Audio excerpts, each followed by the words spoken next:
Welcome, fellow humans, to the Writing is on the Wall radio broadcast coming to you from WHKW 1220 on your AM dial, a Salem radio station.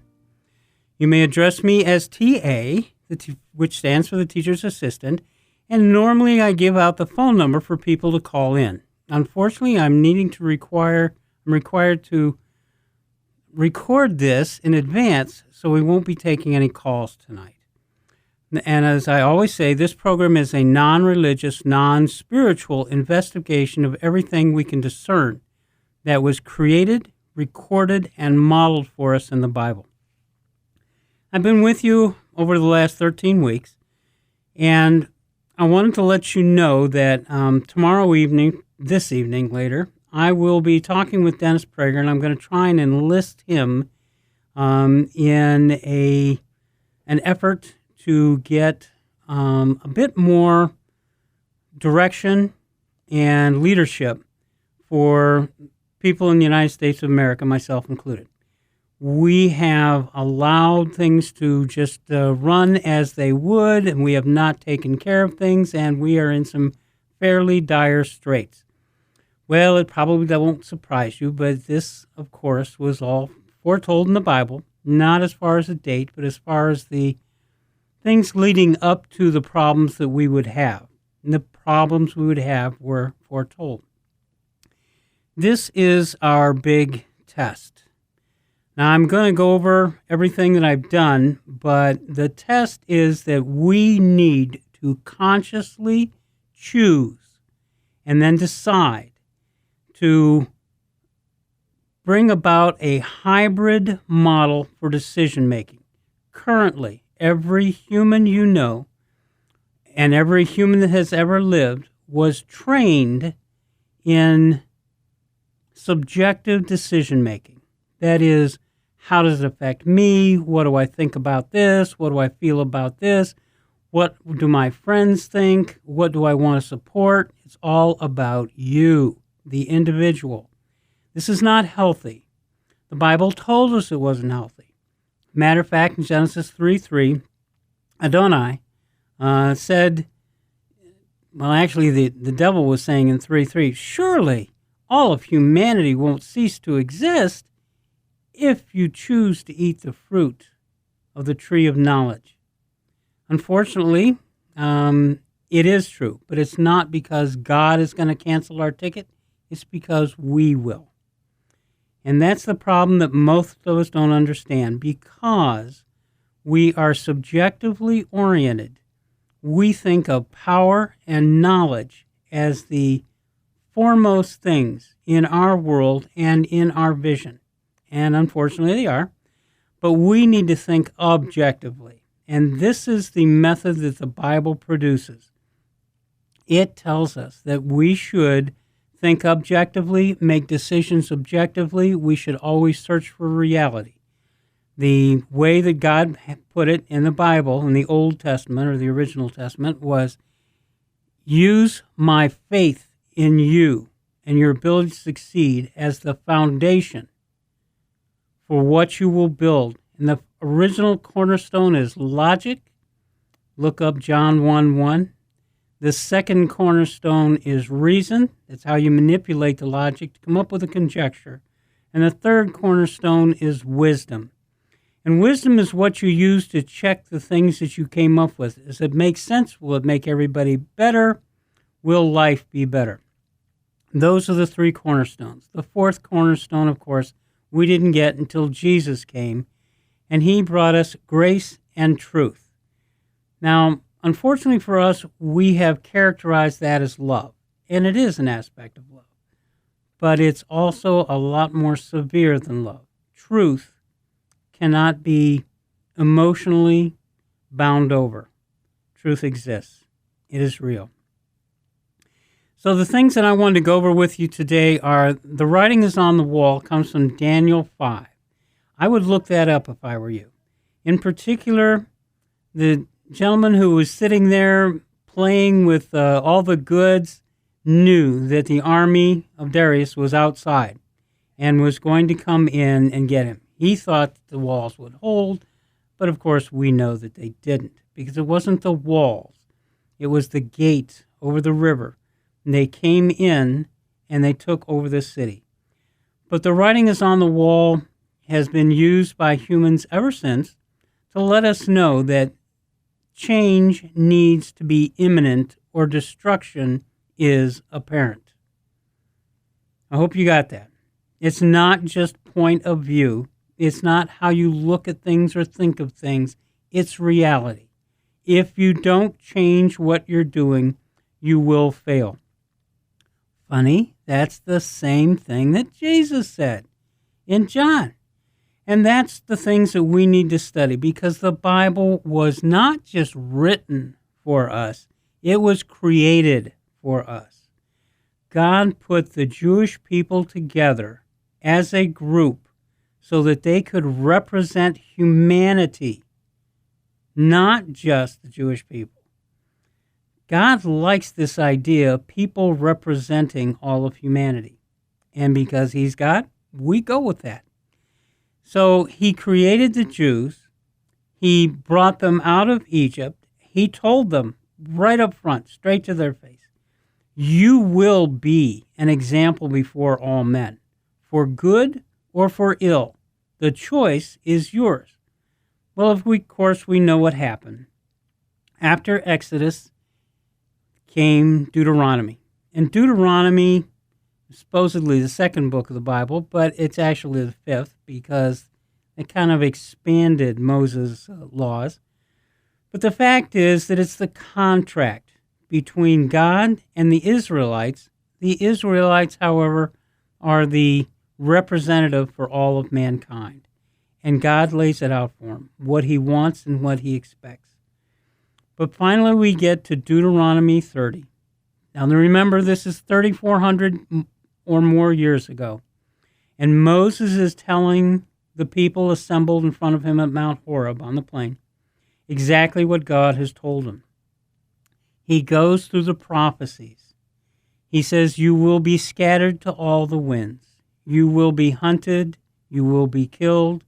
And there will be few of you. But one day, God will gather you back into the promised land. It will be yours once again. Now, as I speak, Israel exists.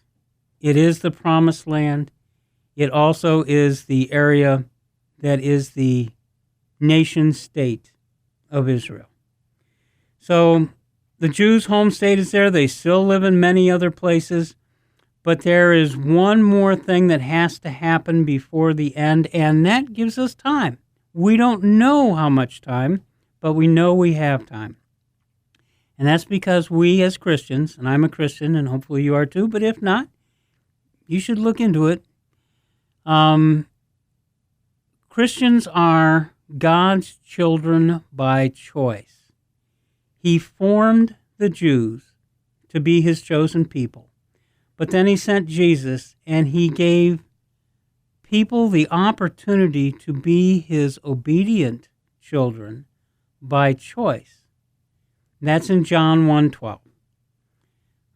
But in John 3, all of John's important, but John 3 is where we understand, or where we need to understand what it was that Jesus said. Unfortunately, none of the Gospels recorded it, and that's because they didn't understand. They couldn't explain it to anybody else because they didn't understand it. And that is where Jesus said, you have to structure your life to make decisions objectively. Not entirely. Whether you like this wine or that cheese or food or whatever, that's all subjective, and that's fine. But when you are building your civilization to house and protect and feed you and the people that surround you, you need to make those decisions objectively and structure your civilization that way. People didn't understand, but in John 3, John recorded, because it was important to Jesus, what Jesus and Nicodemus were talking about. Nicodemus was a member of the Sanhedrin, the ruling council of Israel, top 70 guys. They're all very religious. And because of that, Nicodemus had to come to Jesus at night. He couldn't chance being seen and reported on by any of the tattletales in the area. So he said to him, after talking to him, and after listening to the speech that Jesus gave, "What is this about being born again? We cannot go back into our mother's womb. We do not fit." And Jesus explained to him, and unfortunately all we get is the back and forth, that being born again means you have to start making your decisions as though you were a different person. And that's it. You put self aside and work for the betterment of all. Now, Christians got that idea, but they didn't understand the restructuring that had to happen. They just took the going back into the womb part as just a bit of funny talk. Of course you can't do that. Everybody knows that. So what is this being born again? When you structure your life, not simply for yourself, but for others, and you do it objectively, not subjectively, trying to help others or trying to do other things, but you actually switch and objectively decide what your life is going to be and what the decisions are that you make. When you make that switch, you absolutely change. It's not all about you. Again, Christians got that. They didn't get the part where you switch to objectively making decisions. Now, what do I mean by objectively making decisions? I mean, if somebody says something and it's true and you don't like it, it doesn't matter. If it's true, it's true. You work on why you don't like it. You work on why you don't understand it. You work on how it can be better for other people. This is the wisdom check. The whole idea is that you structure your life and all the lives of the people that you know in such a way that you're not just thinking about you, the individual, or friends of yours or family, but you're thinking about everyone on the planet, because everyone is a child of God. Fine. That's all true. We know that. We accept that. Unfortunately, some of those children do no longer obey God. They abide by the prince of the air, and that's in Ephesians 2:2. The children of dark. We are still responsible for them as Christians. That does not mean that we have to listen to them and do what they say. That doesn't mean that we should allow them to get in our face. What it does mean that we are responsible for structuring a civilization such that we can go forward and grow up and one day become adult, obedient children of God. That's what we need to shoot for. And the only way to do it is the way Jesus said, which is to objectively make decisions. I can't say how important this is. This is the main reason that Jesus came to earth with a mission. This was his mission. It wasn't to make people feel better. As he said, it wasn't to bring anything new.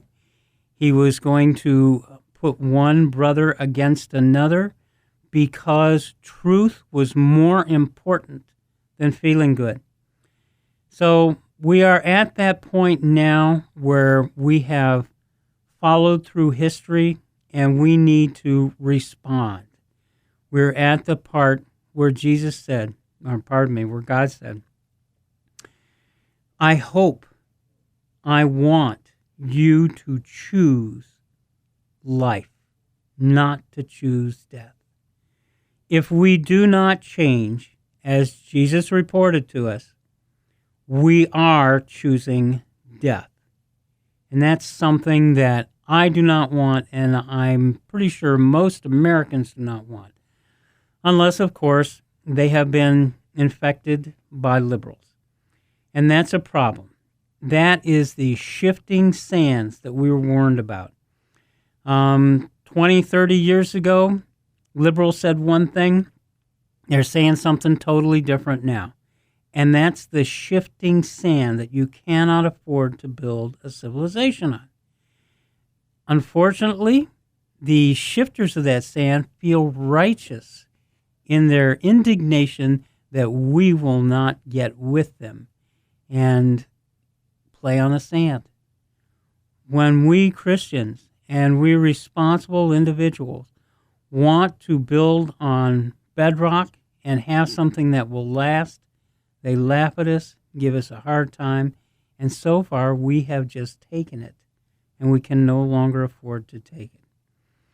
So I'm going to go over the problems that we have that I outlined in the past, but one thing you should always remember, and that is that everything that is in the Bible, Original Testament and New Testament, certainly in what Jesus said, is encapsulated by Paul's first letter to the Thessalonians, 5th chapter.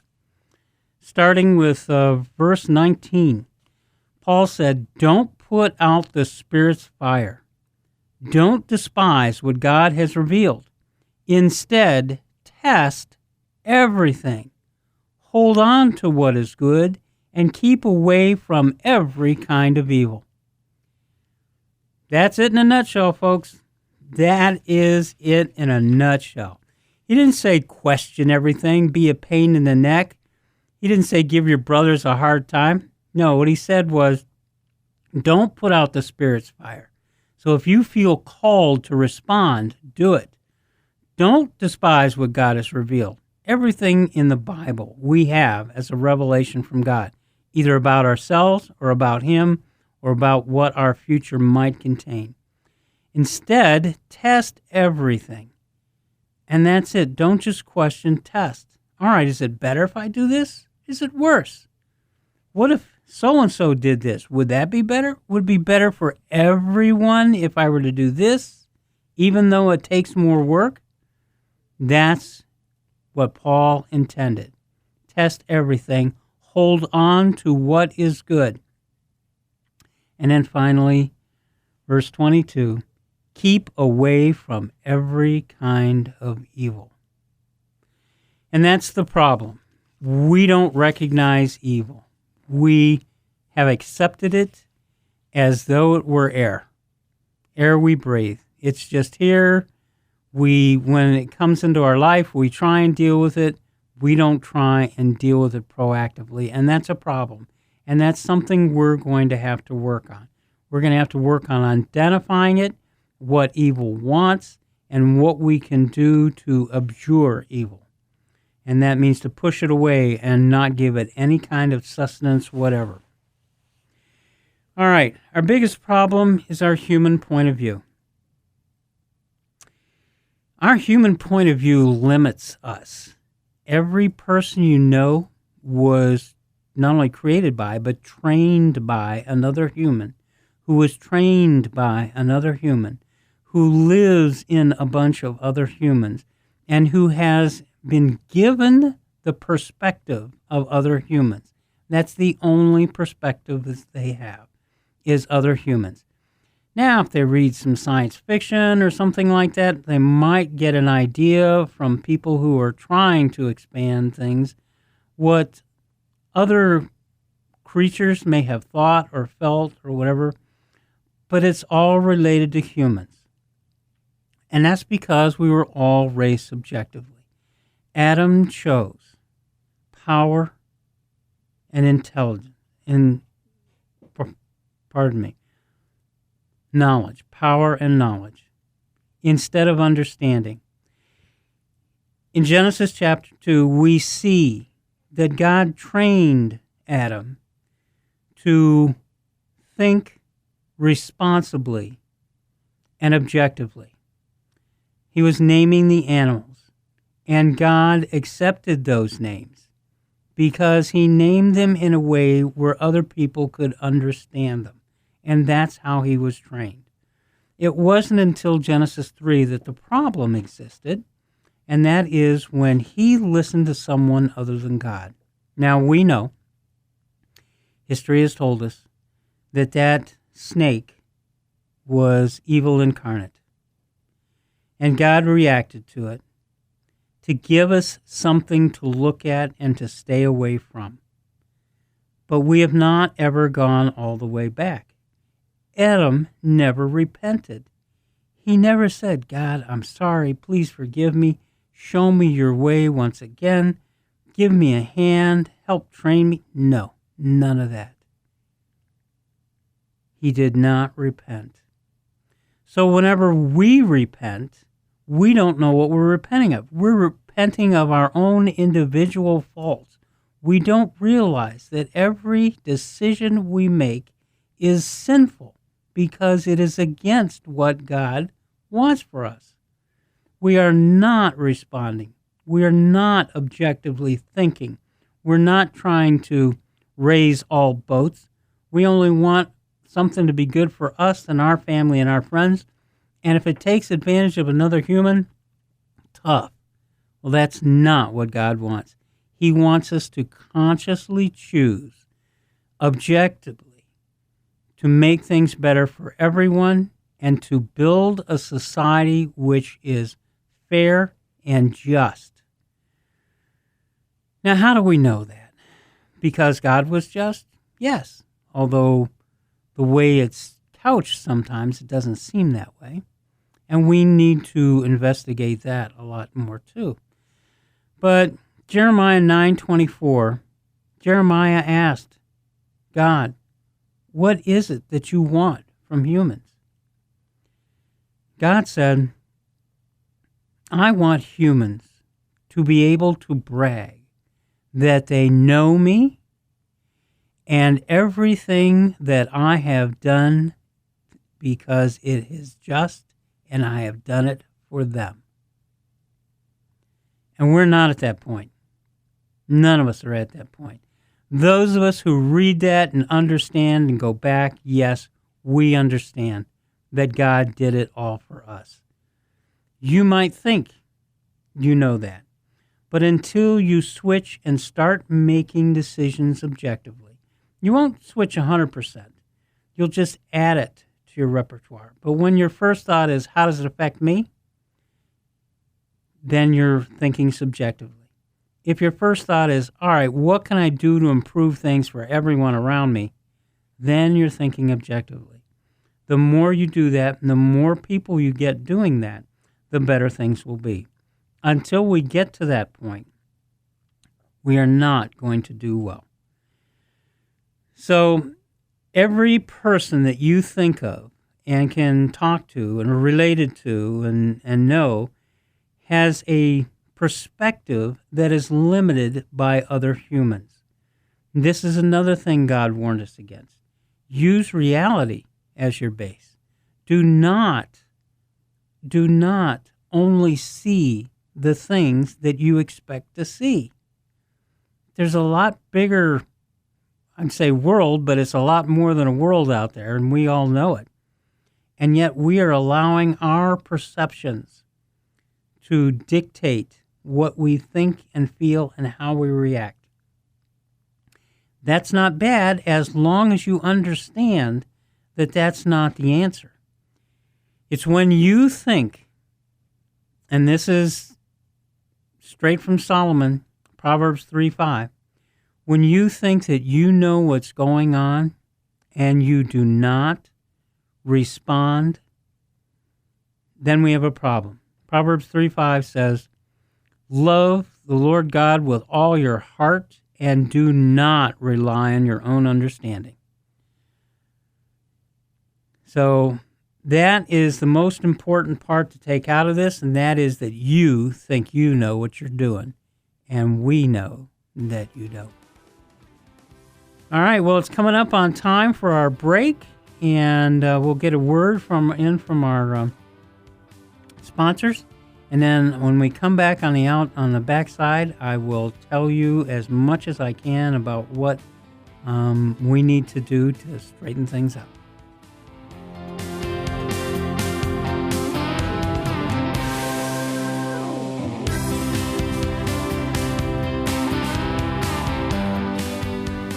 Swamp, fake news, racist hats? Are you afraid to believe anymore?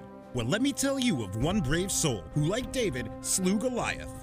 The true story of one man's fight against greed, corruption, and insatiable ambition in small-town Ohio, Checkmate reveals why passion and integrity are rare in the corridors of swing state politics. If you want to hear the truth, how the swamp operates in Ohio with all the political corruption in real time, get Steve Krause's tell-all true life story, Checkmate, One Man's Fight Against Political Corruption, available on Amazon. As a newly elected state representative, Steve takes you behind the scenes, behind the closed doors, and rips back the curtain to expose all the lies, the deceit, and power-hungry gamesmanship. Checkmate reads like a TV drama, but it's not. Once you start it, you won't be able to put it down. Checkmate, One Man's Fight Against Political Corruption by Steve Krause, available on Amazon today. Be afraid. Be very afraid. There are those in Washington who want the IRS to take more of your hard-earned money.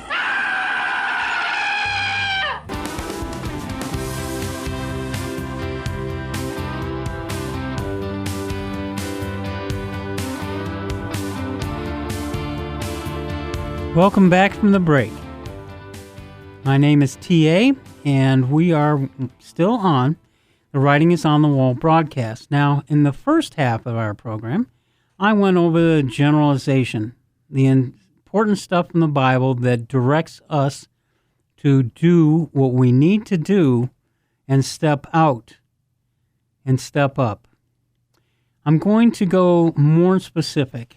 This is being recorded in the United States of America. I'm an American, and hopefully you are too, but if not, I can understand that you're listening to this at another time. Our world began to change in 1517. It began before that, of course, and it's always been going on. The devil has been against us.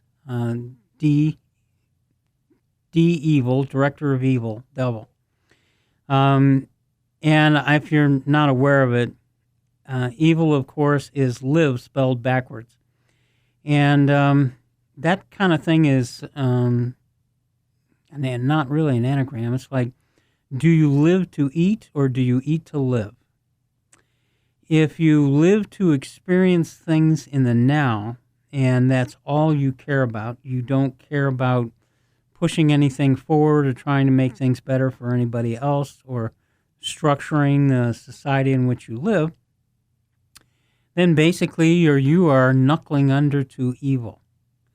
But if, on the other hand, you eat merely to live so that you can push things ahead and you can be responsible and you can structure things so that other people coming along behind you will have something to go on, help build a civilization, then you are living. And that is probably the big dividing line.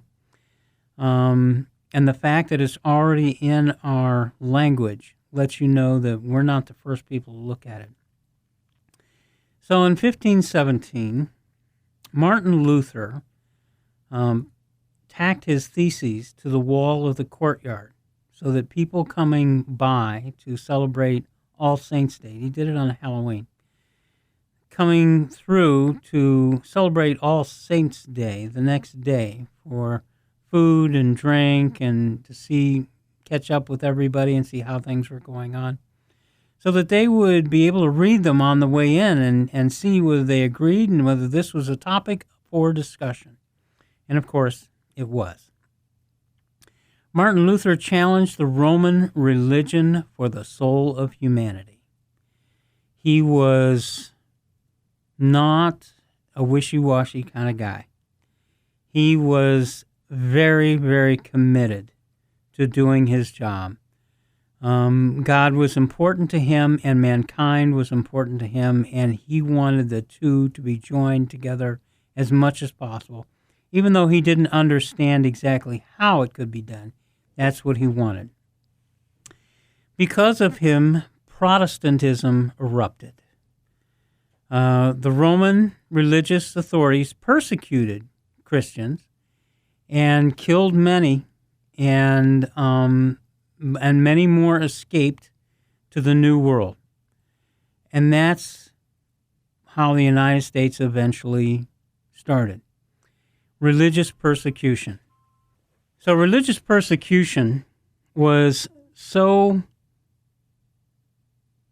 much a founding part of the United States that when the deist, non-religious, Masonic, biblical scholars that were our founders realized through reading the Bible that America was the promised land for Christians, the same as Israel was the promised land for Jews. And the Jews had to cross the Jordan, and they had to remove others from the power over that land and institute their own authority under God. Just the same as those in America fleeing religious persecution crossed the Atlantic Ocean and had to remove others from authority in the land so that they could establish it under God through Jesus. Now, this is something that we don't talk about, even though our founding fathers were very aware of this. Now, why don't we talk about it? Well, Ephesians 2:2, if you read that, you'll find that the ruler of this earth, and that is something you should do a little research on also, Olam Hazeh, meaning the 6,000 years between the time when Adam was decanted, if you will, and today, is the devil. So he has authority over everything that happens on this earth. We have access to God. He does not.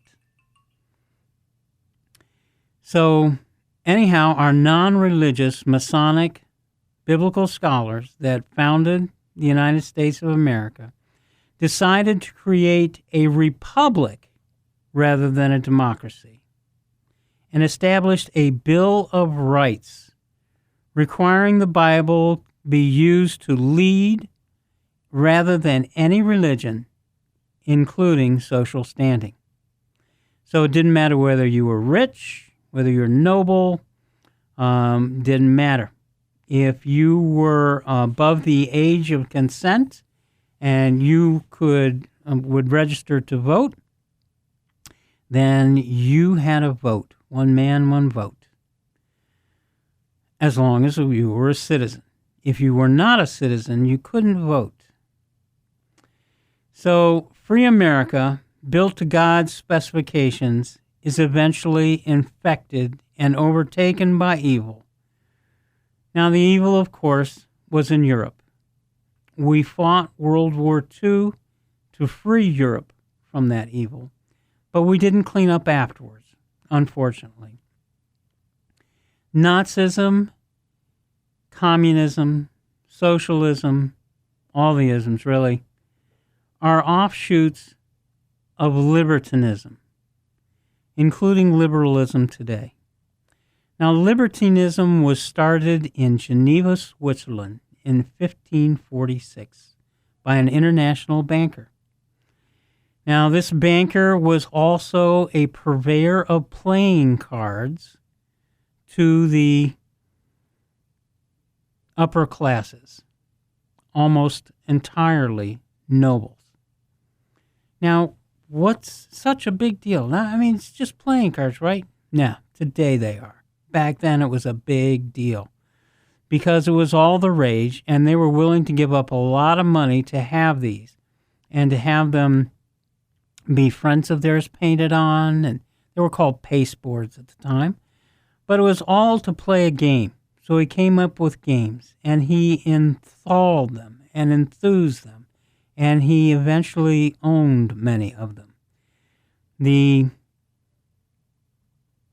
problems in France with the revolution is all as a result of that.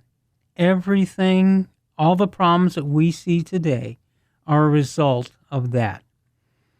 They started then, they continue today, And they started with him going to John Calvin, who was the rector of the consistory of Geneva and basically ruled the place, and said, men like us should not be in one another's faces. We shouldn't fight. We should get along. Nature has proven that I am superior by lifting me out of the masses, giving me money and power to do the things I want. And because Jesus paid for all mankind's sins for all time, nothing any human does to another human is a sin.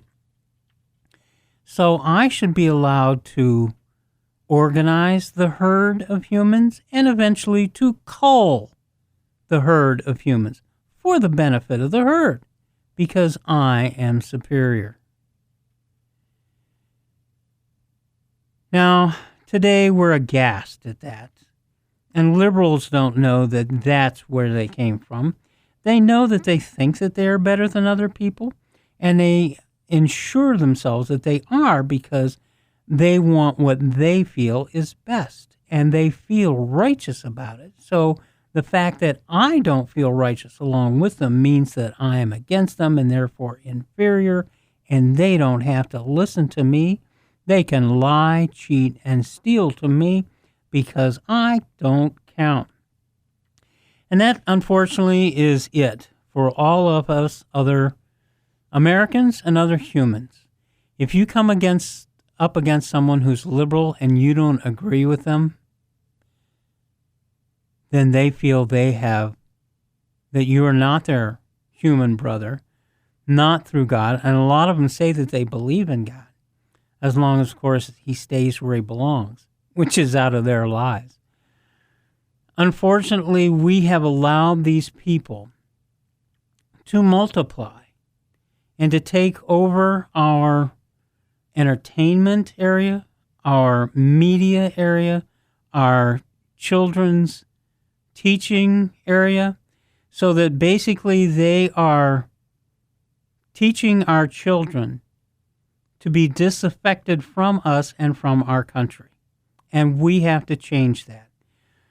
I should thank them, although I really don't feel like it, for pressing and pressing. They are easily seen to not be sponsors of God.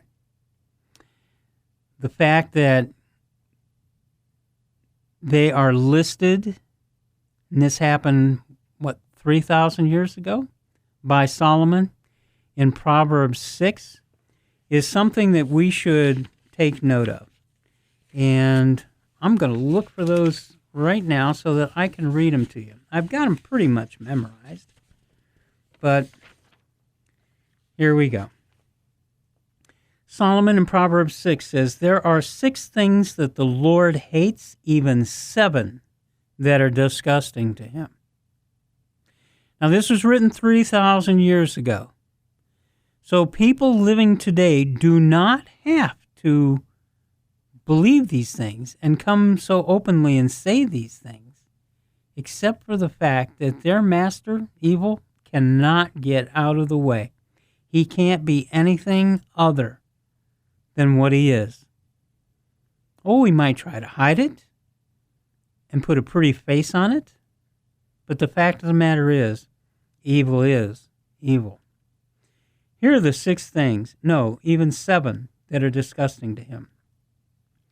Arrogant eyes. Well, I think we've covered that pretty much. If you're a liberal, you think you're better than other people. Arrogant eyes. A lying tongue. Not just politicians. Anybody who thinks that they are better than you are and that you don't count because you don't measure up to them feels no compunction about lying to you. And they will lie to themselves about why they lie to you, because they don't have anybody to shine a light on them and ask them, why are you doing this? All their friends are liberals too. A mind devising wicked plans. Gee, where have we heard that? Never let a crisis go to waste? Yeah, if there's a problem happening, quick. Paint your opponent as having caused it or made it worse. I wonder if that's what's happening with the police issue now, with COVID. I'm sure that was Donald Trump's fault, right? All of this is Donald Trump's fault, right? Because after all, it couldn't be anybody else's fault. Feet that are quick to do wrong. Gee, where have we heard that? How many scandals have there been? Only the ones that we caught, but how many scandals? And they're on both sides of the aisle.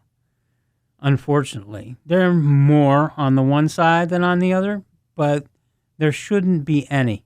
Our elected representatives should represent us in a forthright, structured, objective manner. And we have not selected for that, which is something we need to do. A dishonest witness spitting out lies. I don't need to go over recent history. How many times have we seen someone come up to be approved for the Supreme Court, and the liars just line up? And who promotes those liars? Who pushes them forward? Who prompts them? Who gives them information, flies them from one place to another, puts them up in hotels?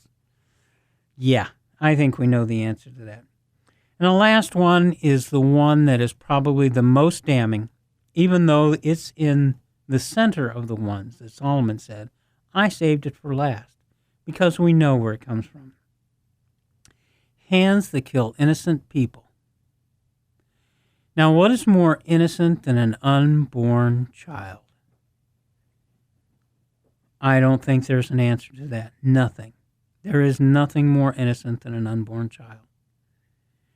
And to kill that child, for the mother to say, basically, I'll hold him here and hold my legs open while you kill him and suck him out of me, is probably the worst thing that they can do. And who promotes that? Who supports that? Who hires the doctors and puts them in clinics and then wants to charge us to pay for it? Yeah, we know about that. Well, that's what we have to fight. We have to take these people out of power, and in order to do that, we have to organize and we have to get busy and work on the things that are important to us. And that includes restructuring the entire methodology that we have for elections. We can't do anything about how they're conducted, but we can do something about choosing the individuals and vetting them and see whether or not they are proper, if they are educated, if they are capable, if they have a history of doing things that is not for the public good. And that's what we have to do. That's our job. Our job is to devise a hybrid method for making decisions, separate the personal from the public, establish that the public use a good and proper, objective point of view and methodology for making decisions, and that it helps everybody as much as possible. Now, that is something that I'm going to speak with Dennis about, and that is what I'm speaking to about now. We need to organize and get together and get it done. We cannot keep complaining and waiting for someone else to come in and fix it. We have to fix it. Our children are depending on us.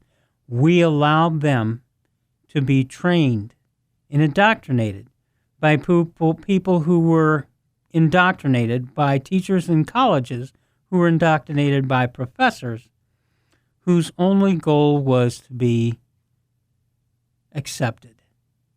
And the only way they could be accepted was by being in the same club together. So it wasn't right, it wasn't wrong. It was just what it took to get accepted. And it snowballed because now we're to the point where the society structure is actually falling apart. And we need to get it right. So, once again, I want to let you know, 1 Thessalonians 5:19 through 22 should be your most important thing that you carry with you and how you attack life. Earlier in 1 Thessalonians 5, Paul told us, it was not God's intention that we experience his anger, but that we obtain salvation through our Lord Jesus Christ.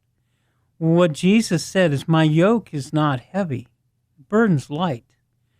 You can get work done with my yoke. And that's the whole point.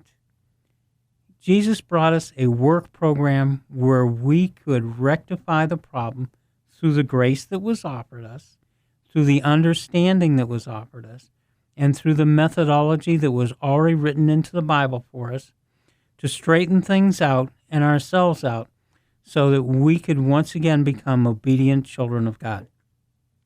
And that's important, because unless we do, then everything that we're doing will go down in failure. Look no further than Deuteronomy 30. So, once again, I've gone through Proverbs 6, Proverbs 3:5, where he says, love the Lord with all your heart and do not depend on your own understanding. I've let you know that the human point of view limits you and that the biblical point of view expands your horizons. People can only give you part of what it is that they know. And for you to get anything more, you have to reach outside yourself. Now, scientists do this, but then the people who report what the scientists say don't. They report what's popular, what they want you to hear, because they're in the reporting end rather than the science end. And we need to get to the point where we can be scientifically, objectively accurate, building our solution, rebuilding our civilization so that we can go forward and finally reach out and find God, because that is what it's all about. God said, anyone who searches for me wholeheartedly, I will let find me. And that's what we've got to do, not as individuals, but as humans. Each individual person is a cell in the body of humanity, and God has one child, humanity. So the individuals that are healthy have to improve the cells that are unhealthy. And when they die off, make sure that they are not replaced with unhealthy cells, but are replaced with healthy cells. We are at the point we're going to lose the franchise. Now, we don't know whether God will go on and find another planet in another solar system and run this again. We don't know if he has before now. We have never asked ourselves that, even though God wanted us to ask ourselves, who are we, what are we, and why are we here on earth? Those three questions are the ones that Moses passed on. And it's not just for the Israelites. It was for all of humanity. Who are you? What are you? And why are you here on earth? The important part is that we know it now.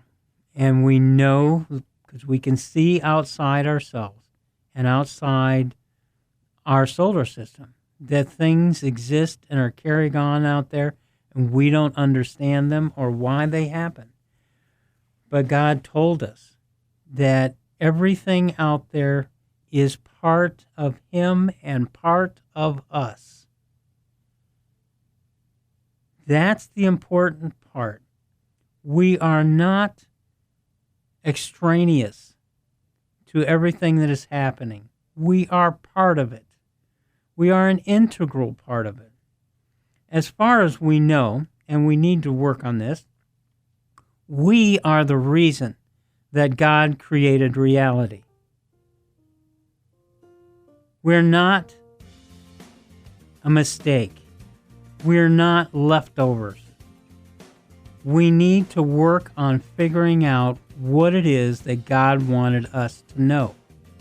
He wouldn't have put us here, given us this plan, sent us someone who was completely connected to humanity and yet had the Spirit of God with him while he lived on earth, unless it was to say, look, you can do it. Here is your example. Jesus was our example, and we need to live up to that example. We don't need to put him and say, oh, well, he was God. He was man and God, and we can do it too. So it's getting time for me to wrap up, and I am hopeful that I will have a great report for you next week. Having talked to Dennis, I'm going to try and get him to come on to the show and discuss these things with you, and it will be a call-in show. So if I can get him to show up and sit with me. So wish me well, and we'll be talking to you next week. And in the meantime, love God and what he's done for you, and read the Bible.